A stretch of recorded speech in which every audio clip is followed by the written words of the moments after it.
আজকে মটরের ডাল দিয়ে নতুন একটা রেসিপি বানাবো। মটরের ডাল দিয়ে এই দেখতে পাচ্ছ, তাহলে আমাদের সোয়াবিন নিয়ে নিয়েছি, সোয়াবিন দিয়ে সাথে নিয়েছি আলু।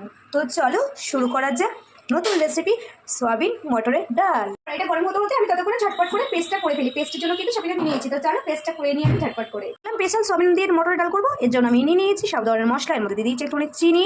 আর আমি এর মধ্যে কী মশলা দিয়েছি এটা নিশ্চয় তোমরা সবাই জানো, ওটা বলতে হবে না, জন্য জাস্ট বললাম না, শুধু জাস্ট দেখিয়ে দিলাম। আমি এইভাবে গরম জল দিয়ে একটু গুলিয়ে নিচ্ছি, সব কিছু গরম জল দিয়ে মশলাগুলো গুলিয়ে নিচ্ছি। যেটা বললাম স্পেশালি, যেটা বললাম যে মটরের ডাল দিয়ে সোয়াবিন দিয়ে স্পেশালভাবে রান্না করবো, সেটা হচ্ছে এইটা।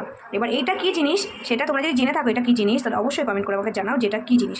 তোমরা কারা কারা বলতে পারবে যেটা কী জিনিস আমি রান্না বানাচ্ছি। আচ্ছা যাই হোক, স্পেশাল রান্না এটা কী জিনিস সেটা তোমাদের পরে তোমরা কমেন্ট করো, আমি জানিয়ে দেবো।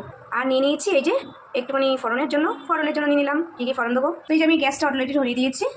চলো এক এক করে চাপানো যাক। প্রথমে একটু সাদা তেল দিয়ে দিয়েছি, সব কিছু ভাজবো এর জন্য।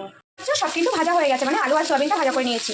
এরপরে আমি ঢেলে দেবো এটা, তারপরে আমি ঢেলে দেবো এই যে মশলাটা, এই মশলাটা আমি ঢেলে দেবো। হয়ে গেল, এবার একটু নাচড়া করে এটা মাখানো হয়ে গেছে। এবার আমি ঢেলে দেবো এই যে দেখতে পাচ্ছ মটরের ডালটা আর জল শুদ্ধ, মানে মটরের ডাল আর জল শুদ্ধ আমি ঢেলে দিলাম।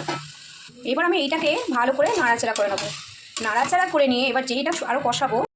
তোমাদের কেমন লাগলো রেসিপিটা অবশ্যই কমেন্ট করে জানিও। আমি কিন্তু এই যে এরকমই রাখবো, এর থেকে আর বেশি করবো না। আমি এইরকম ধরনেরই রান্না করে রাখবো। এটা তুমি রুটি দিয়েও খেতে পারো, ভাত দিয়েও খেতে পারো, কোনো ব্যাপার না। এরকম মাখা মাখা করে খাবে, তোমার বাড়িতে একবার ট্রাই করে দেখতে পারো, খুব সুন্দর লাগে খেতে। আর আমি যেটা তোমার দেখালাম এটা তোমরা বলতে পারবে না, আমি জানি। ওটা হচ্ছে কাজু বাদাম আর হচ্ছে দুধ পেস্ট করা ছিল, ঠিক আছে। তো চলো দুপুরের রান্নাটা তোমাদের কেমন লাগলো জানিও। টাটা।